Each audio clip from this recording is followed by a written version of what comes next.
Yeah.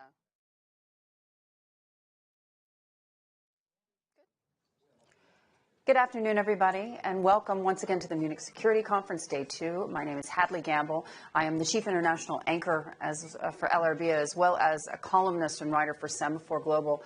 It's a pleasure to welcome you all here today, as well as our distinguished panelists. We're going to be shining the spotlight on the Red Sea.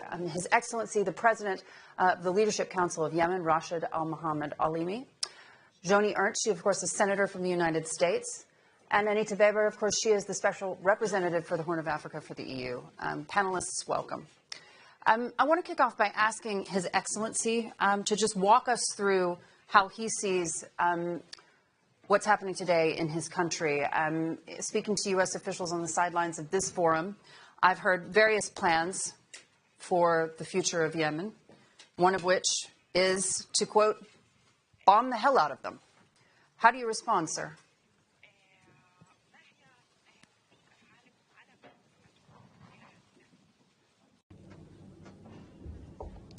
Thank you very much, first of all.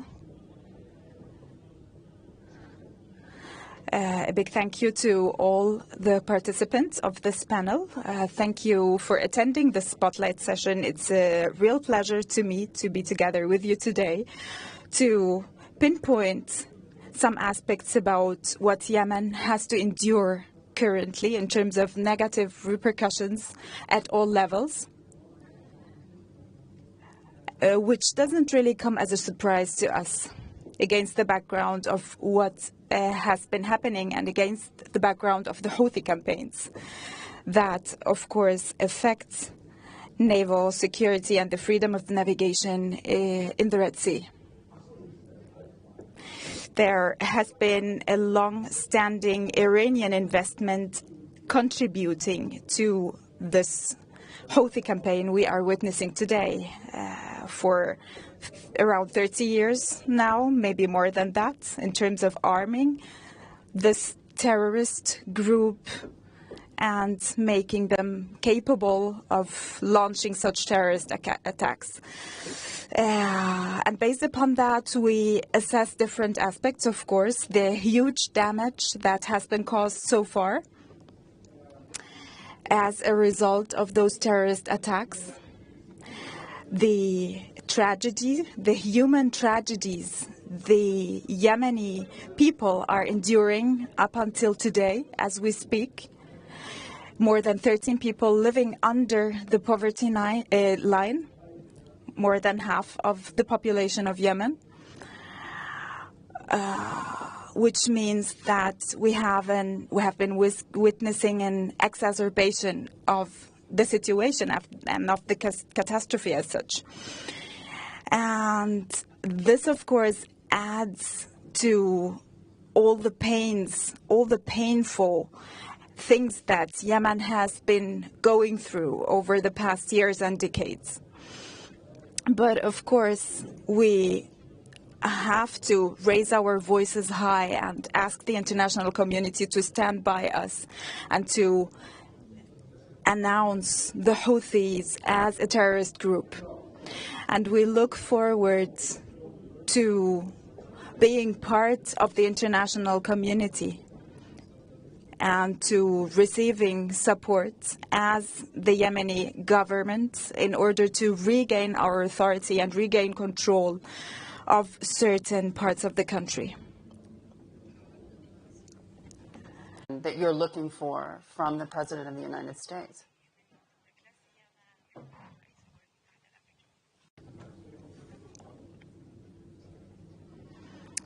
We look to retrieve control, retrieve authority over the Yemeni country in order to be able to restore peace and stability to the region and to the entire world.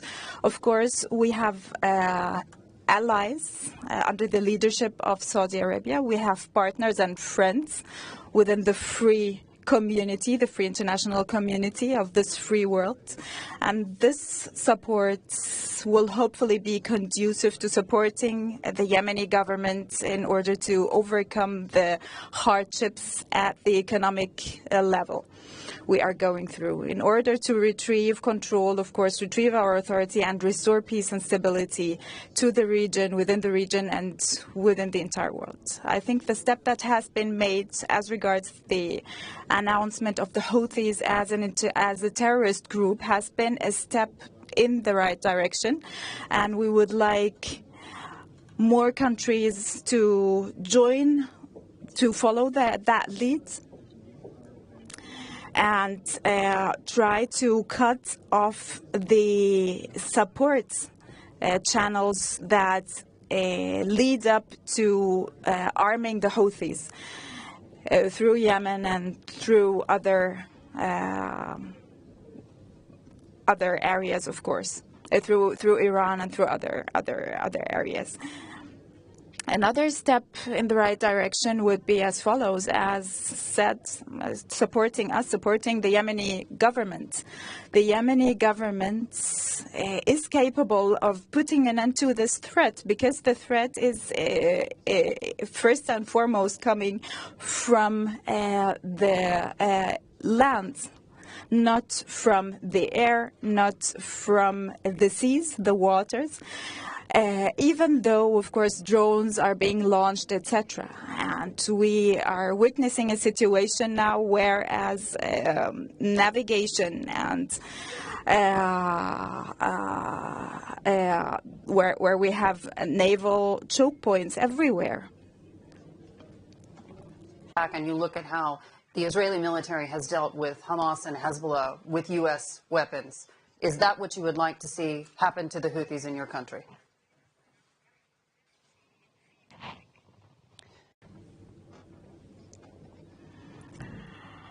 We believe that the Houthis are to be classified as a terrorist group, practicing terrorist actions and operations comparable to those done by Al-Qaeda and Daesh and the ISIS. It is the first time we witness a terrorist group that is capable of launching missiles and launching flying drones that cause damage to economic ships, to to international navigation. Therefore, we have to attribute the level of threats that they deserve to them. We have to support the Yemeni people in order to make it able to live in peace and security with its neighbors and within this world. Freedom of the seas, and that's something that the Biden administration in 4 years failed to ensure, freedom of navigation and freedom of the seas in the Red Sea. Senator, in your mind, what can we expect from this government going forward? Well, and thank you, Hadley, and I'm glad to have this forum. You are absolutely correct. In the last administration, we saw an absolute failure by the president to lead on this issue. And traveling through the Middle East so many times, in sitting down in various discussions with Arab leaders, they continually asked, where is American leadership? So we have seen that era go away, which is fine. We have a new era of leadership in the United States of America. Under President Joe Biden, we saw the Houthis that were designated as a foreign terrorist organization have that designation taken away. Eventually, with the continued attacks by the Houthis, we saw the Joe Biden administration then redesignate them as a specially designated terrorist group, which doesn't have the full weight of being a foreign terrorist organization. So right away, new administration with President Trump, the Houthis are now redesignated as a foreign terrorist organization. So there are stronger economic pushes that we can put against them, the diplomatic pressure that can be exerted against them. That's just one step. But now we see the ability, and we've seen it before with President Trump under Trump 45, now Trump 47, where he will go after those that strike us, strike our friends. We have seen it before. We will see it again. But not only is President Trump just acting unilaterally, we've heard this from two of the previous Central Command commanders. We've seen it under Joe Votel, and we've heard from Frank McKenzie, that we can go after targets that the Houthis use. We can go offensively against navigation sites, radar sites, and we can target those and make the Houthis less effective. But most certainly we will target the Houthi leadership and take them out. So another step as well in the United States, things that we can do, providing leadership in this area, things like My Defend Act, which was focused on the Middle East, where we allow for integrated air and missile defense systems. It was used quite effectively when Iran targeted Israel last April, where we had Arab nations coming together to take down those missiles, those drones. Similar situation can be used here.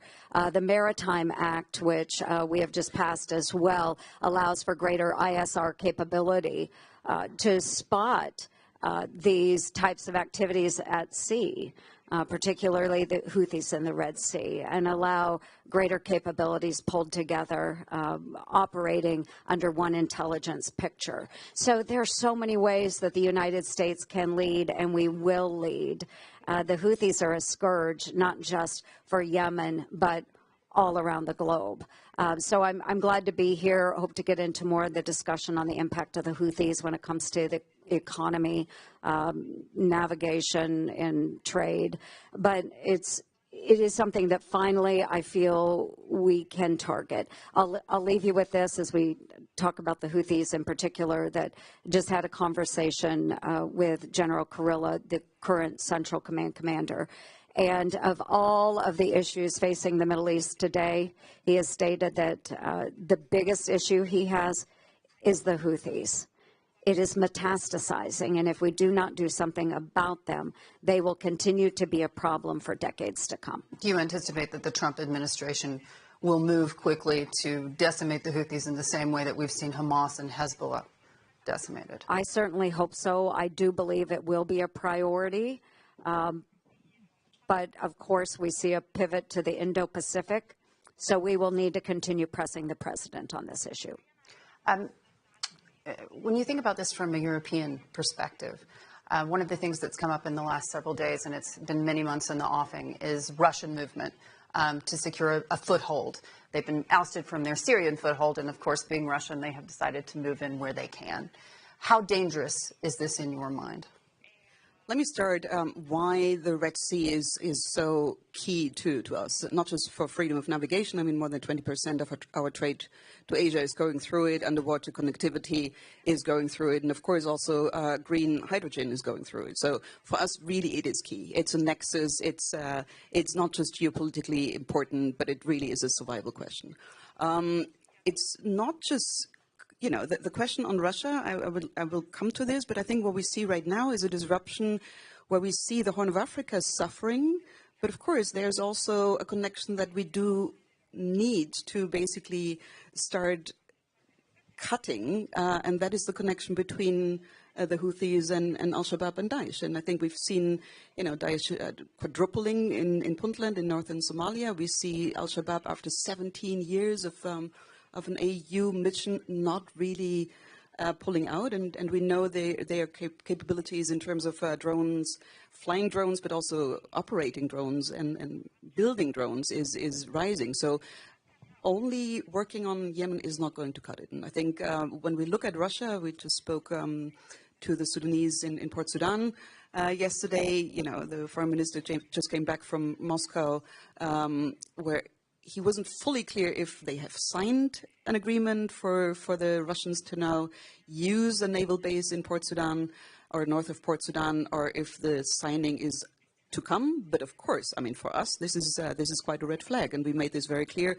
to Sudan. And I think this is where, you know, that's the second part. So we have Al-Shabaab, we have Daesh in Puntland, but of course we have the war in Sudan, and both parties not only working with Russia, but both parties also trying to get closer to basically the Red Sea. And this right now, having this war, is the opposite of the security and stability that we need in the Red Sea. And therefore, our engagement, not just with ASPIDES, with our operation, but also the engagement with the countries on both sides of the shore, with the GCC, with of course, the Horn of African countries, with Egypt, that is key to us, because we do believe that it has to come from the region. And of course, we also have to see our interests, not just with ASPIDES, but also long-term engagement, because neither Al-Shabaab nor Daesh are going away with engagement only on the sea. You mentioned the GCC countries, Saudi Arabia, the UAE, have tried it all before in Yemen. They didn't find success in spite of being aided by the Americans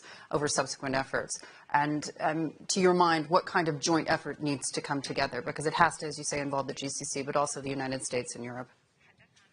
I mean, my mandate is more on the Horn side. So I think they're part of the problem, but they're also the worst hit. I mean, if you look at the African side, I mean, the economy in Egypt is hit 60% of the Suez. Djibouti, 80% of transshipment is down.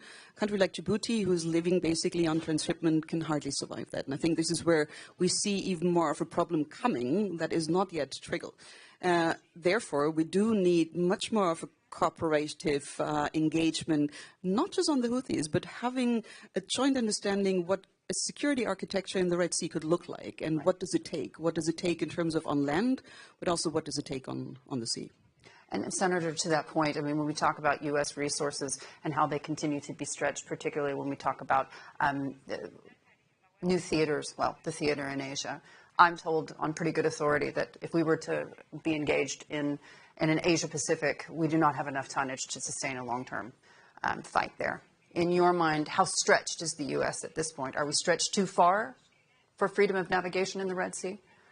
Well, we'll say we are stretched. I will admit that, with the focus now on China and the lack of the size fleet that we feel we should have as the United States of America.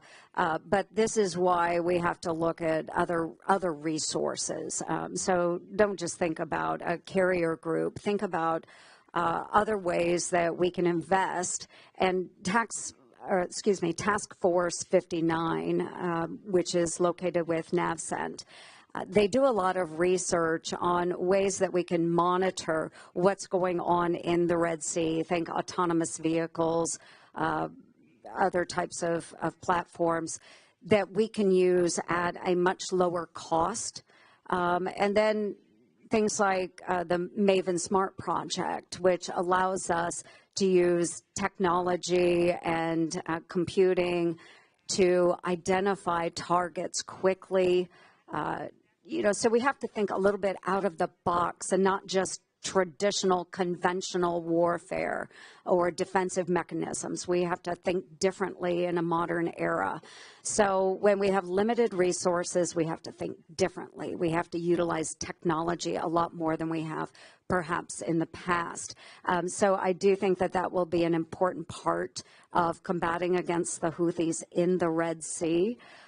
But when we go back to the collaboration that we have with our friends and allies, we do have Operation Prosperity Guardian, which is 20 countries that have come together to safeguard the Red Sea. It is much more of a defensive posture, though. So we also have Operation Poseidon Archer, which is more of an offensive structure, posture. So all of these things combined, I would say they're just duct tape, though. Okay, they're just duct tape. We're treating the symptoms, okay, the Houthis in the Red Sea. But how do we get to a point where we're actually starving out the Houthis? And that starts with Iran. Okay, so they are the ones that are feeding the funds to the Houthis. They are the ones that are directing the missiles to the Houthis. We talk about Al-Shabaab and what they are doing in coordination. We talk about Hezbollah, who has also been used out of Lebanon to train the Houthis. So all of these are connected back to Iran. So what do we need to do? We need to make sure that if we have sanctions against Iran, that we are actually enforcing the sanctions against Iran. I also have a piece of legislation that is the Iranian Enforcement Act, the Iranian Sanctions Enforcement Act, which would be a self-funding activity that would really choke out Iran. The problem is we have so many countries that won't honor those sanctions. So we've got to do better. We've got to go to the point where it really matters, and that is getting at Iran. Yeah. Mr. President, just to weigh in on this, if you would, to the Senator's point, who's funding all of this? And that, of course, is Iran. In your mind, what needs to be done specifically to keep the Houthis from being reinforced in that way?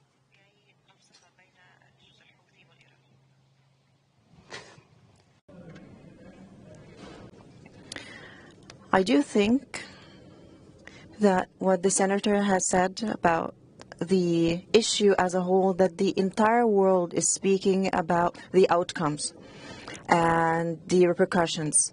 And last year, exactly on this panel, I said that we have a real problem, that this group is taking over the country. And this hostile takeover of the country has led to them actually following the Revolutionary Guard of Iran. So we need to tackle this main issue. This main issue is that this group needs to be removed, and we need to reinstate our power over the Yemeni state. There was a narrative that we have heard for 10 years, since 2015, in the international community, that this group could be a political faction, could be a partner, you can have a dialogue with them. And we have led this endeavor for 10 years. We have wasted so much time.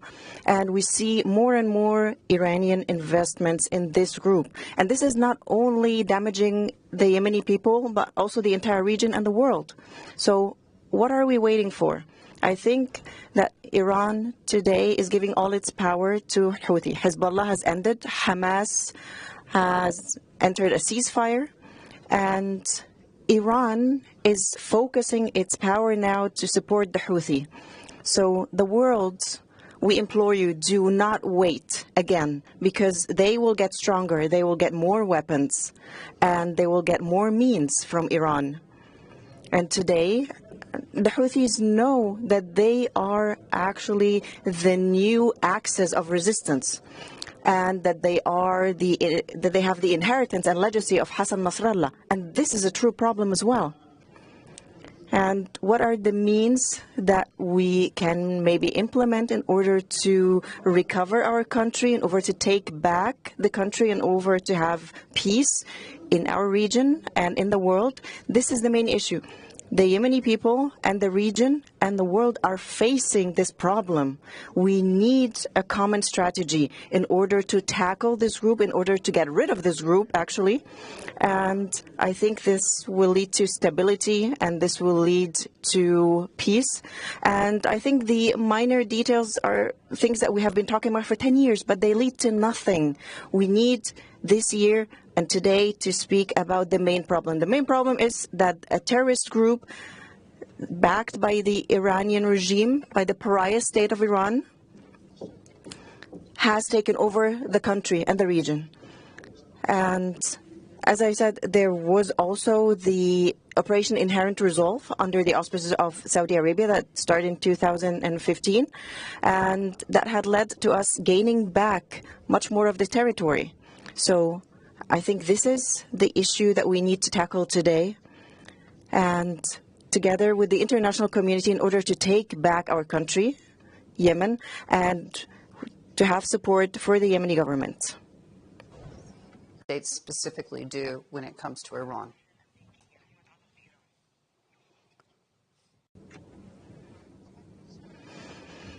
Regarding Iran, years ago, we used to say to the Americans, the Houthis are a small group. in 2003, 2004, and we told the Americans back then that they are backed by Iran. And our American friends would say, no, there is no evidence for that. There's no evidence for this link. And this has been going on for years after that. And they kept saying, no, there is no evidence that they both are linked in any way. And then one of from the American administration, a high-ranking person in 2009, 2010, I gave him a dossier and told him this is the proof that the Houthi are having backup from Iran. And I think that was the file or dossier number 20 that we have handed over and still is deemed as insufficient. And he said, don't be bothered by that. And I said, how so? And he answered by saying, we know that Iran has planted this group there. But the problem is Iran. So today we still have this problem. Iran is the problem. And the world today needs to go into that direction. We need to take back the Yemeni country and peace and freedom and stability for the region and the world. Specifically.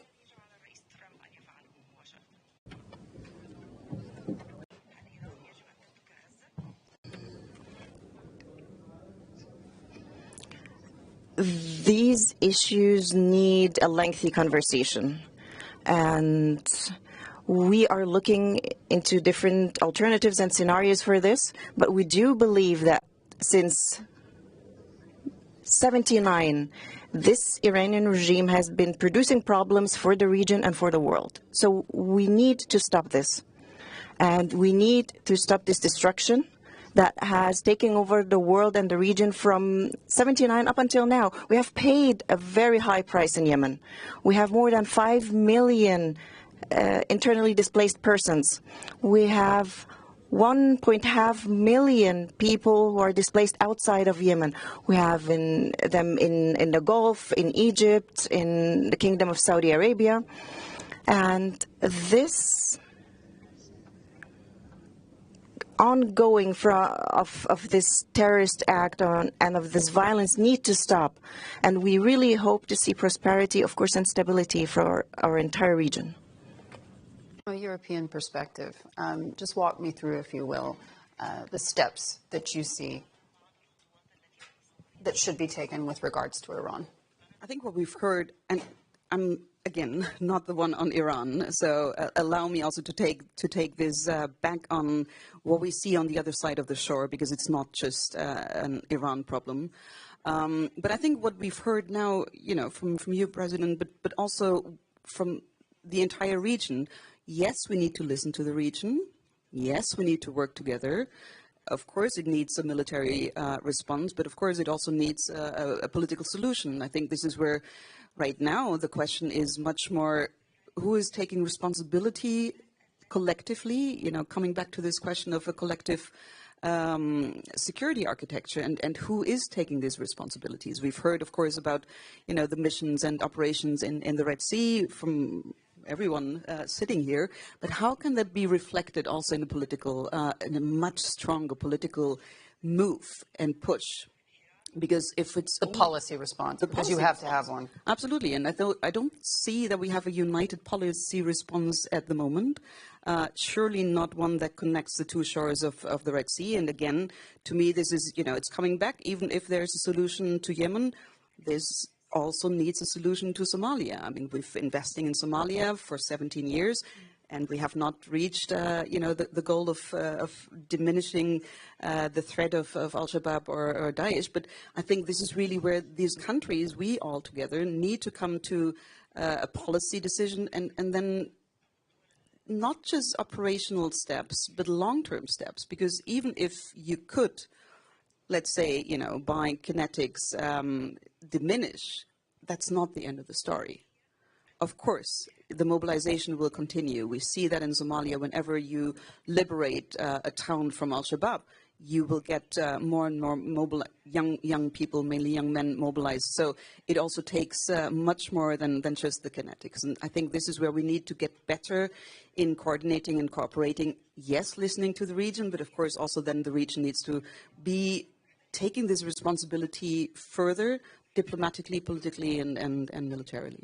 Senator, in my previous iteration of 15 years working on logistics and energy at CNBC, obviously I spent a lot of time talking to those involved in global shipping. The people that have done well out of this, obviously, are the insurers. But at the end of the day, there are problems when you have a giant waterway shut off to global shipping. In your mind, what needs to be the response on this one? Because, I mean, I see a lot of people in this room that are representative of the naval side of things. Do you believe that under this president, our Navy has a better shot at restoring freedom of the seas?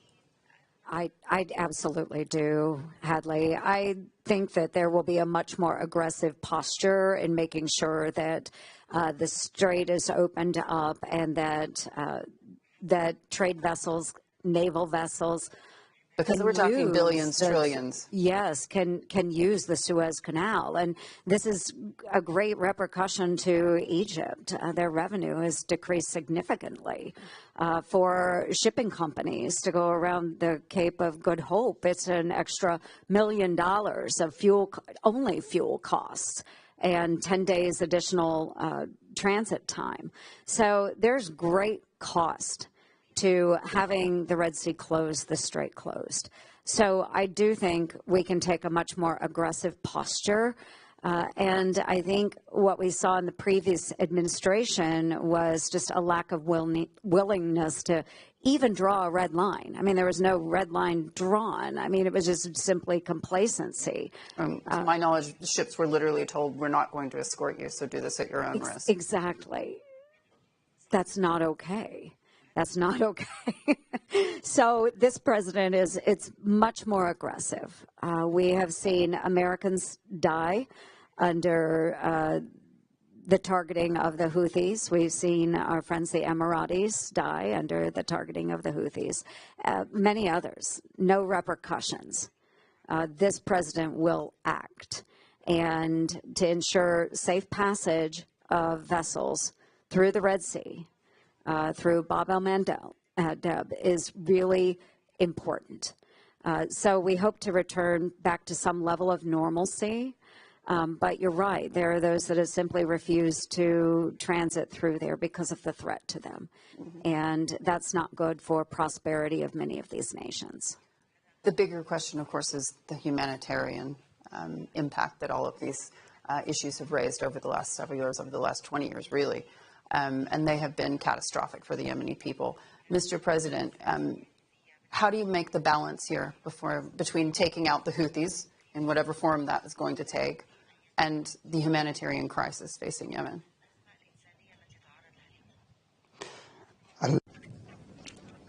The humanitarian crisis is, of course, or goes back to the Houthis taking over the state's institutions and taking over the power. And I do think that the Stockholm Treaty, that the international community has imposed upon the Yemeni government with the Houthis, this agreement or accord for the international community was designed to address the humanitarian issues. And when the armed forces had approached the Hodeidah port, which was vital for the survival of the Houthis, the government was 3 kilometers away from the port.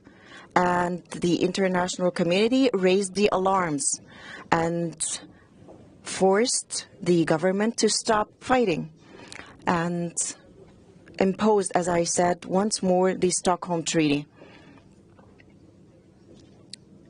So asking the international community now, looking at this context and looking at the humanitarian crisis back then and the humanitarian crisis today, the humanitarian crisis and humanitarian situation today is much worse than compared to back then, when the government was about to take over the port and to stop the shipping of the Iranian means and resources and weapons to the Houthis.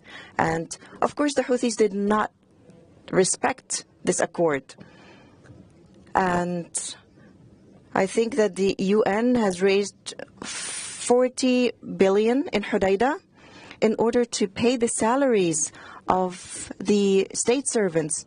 I think it has been 9 years since they have received any payments from the Houthis.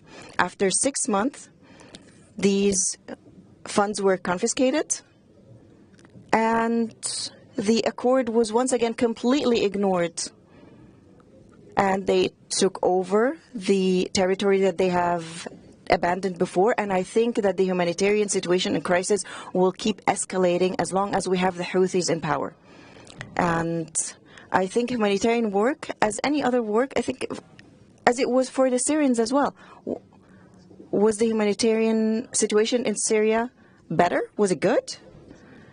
There are 15 million people who ran away from the Assad regime. They're outside of Syria, and after that regime has collapsed, they can return, and they are back now in Syria. So once again, in order to tackle the humanitarian situation, in order for us to do anything, we need to take back the institutions of the state, and we need to be able to give services to the people. How much of this has to do with the situation in Israel? Because it's what the Houthis claim is their reasoning behind attacking global shipping. In your mind, if the situation in Gaza is resolved tomorrow, do the attacks on shipping stop?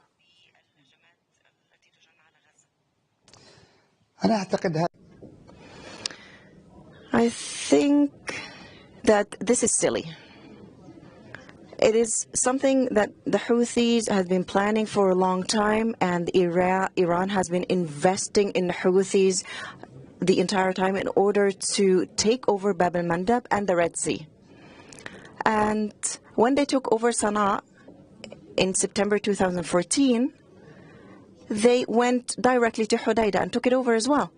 And they went to Bab al-Mandab and took it over as well. And then to Aden after a few months. This was a plan, and this was a fully forged plan from Iran in order to control this region, in order to control these maritime pathways. And this was an Iranian project that had been implemented fully with Qasem Soleimani, with Hassan Nasrallah, and of course the Bashar al-Assad regime. I think after the fall of the Assad regime, we were the first country to congratulate the Syrian people for getting rid of the Iranian hegemony. We were the first to say so. Many said, just wait and to see what the new regime is saying, what was going to happen. We said the regime of Bashar al-Assad was hosting the Houthis in Syria without visas even, without restrictions, and would give them national IDs, and they can go to the South Dahia to train, and to Iran to train, and come back to our country to carry out terrorist attacks, to torture people in prisons, and even to take hostage the people who are employed for the international organizations. And in Saada, one of these hostages died under torture in prison from the Houthis. And how can we let the matter escalate to this point? It escalated to this point because the international community was looking away from the suffering of the people of Yemen for 10 years. And since they have been looking away for all of these years, the suffering is coming to Europe, is coming to the employees of the UN, is coming to the employees of the international organizations. I think when we retake the state institutions, this is the only way to go. This is the most efficient way to go forward. Just for a moment, because when we talk about stabilizing a situation, the Russians have, like them or not, been helpful in certain areas of the world. For example, to the Jordanians when we talk about the drug trade and the smuggling along the border there with Syria. In fact, when the Ukraine-Russia war started, I had the chance to sit down with the leadership in Jordan, and that was one of their greatest concerns, simply that the resources that they had come to depend on in terms of that drug smuggling would be taken away and used on the front lines with Ukraine. In your mind, is it possible that Russia could actually be a stabilizing force? If I'm looking at the situation, for example, right now in Sudan, 12 million internally displaced, the humanitarian situation in Somalia, where basically our Operation Atalanta has a mandate to accompany WFP ships. And looking at the Russian war of aggression against Ukraine as a source of having much more difficulties to get grain into, the humanitarian pipeline into the countries on the Horn of Africa side, I would clearly say no. Quite the opposite. I mean, we see this to become much more difficult right now because we don't have the grain, and now with the Houthi attacks, it's getting even more complicated. And I mean, looking at the gravity and looking at the scope of need, 12 million internally displaced, 25% of the Sudanese are now going hungry. So, I mean, we need volume and volume, and this is not, absolutely Russia is not helping. Russia is benefiting from the gold trade on both sides in, both parties in Sudan.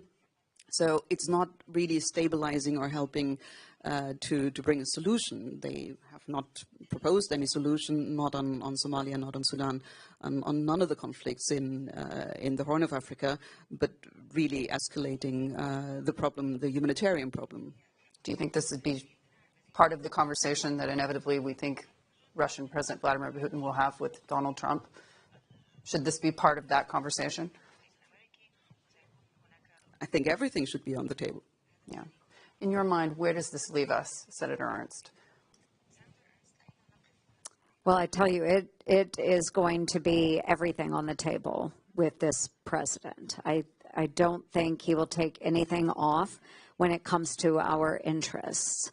And of course, our interests are shared by many other countries as well. So I do think that the Houthis, we will need to figure out a way to control them in the Red Sea, but then also, again, it all leads back to Iran.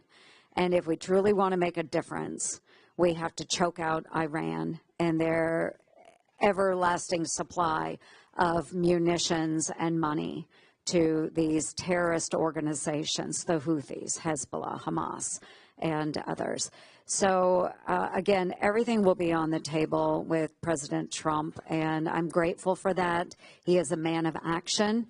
Let there be no doubt about it out there, that if he throws down a line, if that line is crossed, there will be repercussions. We have seen that in the past. That is his pattern. So I don't know that this will be easily solved. We will start with soft power, of course, so whether it's greater enforcement of sanctions against Iran, we can be hopeful there. Things like Operation Guardian Prosperity, that's another way, but if it comes to being more forceful and protecting our interests and our lives, then the president will be willing to do that. We've seen the president reach out already to Vladimir Putin. Do you believe that he's going to reach out to Iran similarly? It is quite possible that he could, and the president makes no bones about it. If there are conversations to be had, he is going to have those conversations. So he does not make apology for that, and he shouldn't. He is a wheeler and dealer. We all know that. We've lived through the first administration. And I think that through those conversations, we may be able to find solutions. So I would say, don't cut the president off. Allow him to have those conversations. If it comes about with real positive change for the United States and our partners, then I say go for it, Mr. President. But again, I think we will see a much different administration compared to the President Joe Biden administration. I do think that we will see results in this administration over the course of the next 4 years. Special Representative, does that make you feel reassured? That's too short of a question, I would say, because of course what would reassure me is if we would find a collective solution led by the governments in the region. As I said before, I think this cannot go without the governments in the region. They need to be in the lead. They need to take also responsibility. I think we need to work this together. Quick deals, I'm afraid, will not cut it. Mr. President. May I interject there too? I also believe that. I think it should be led by the countries in the region. The problem is, if that were true and if they were willing to step up without American leadership, it would have been done by now. So I think we do have to have outside shapers and influencers, and we see that now. Mr. President, we'll end with you, sir. Do you feel better now that Donald Trump is in the White House?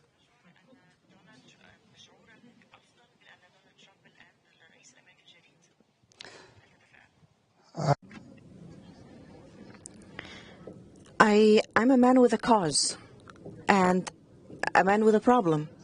And who will help me solve this problem?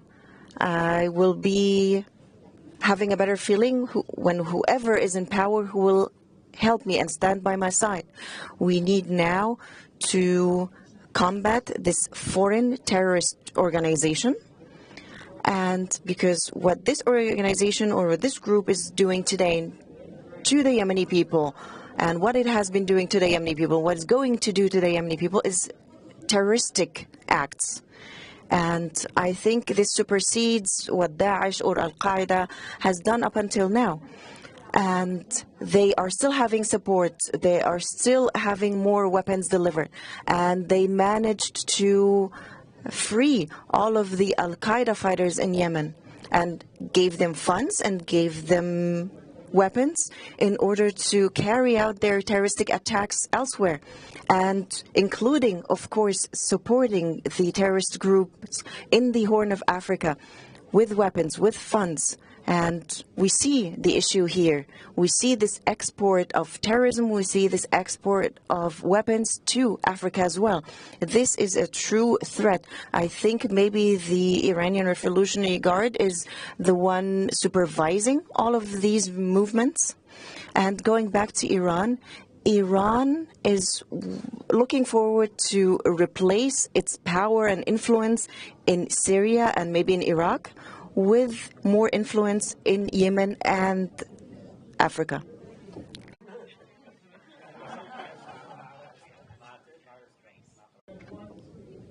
True. Yes. President, ladies, thank you so much. Shukran.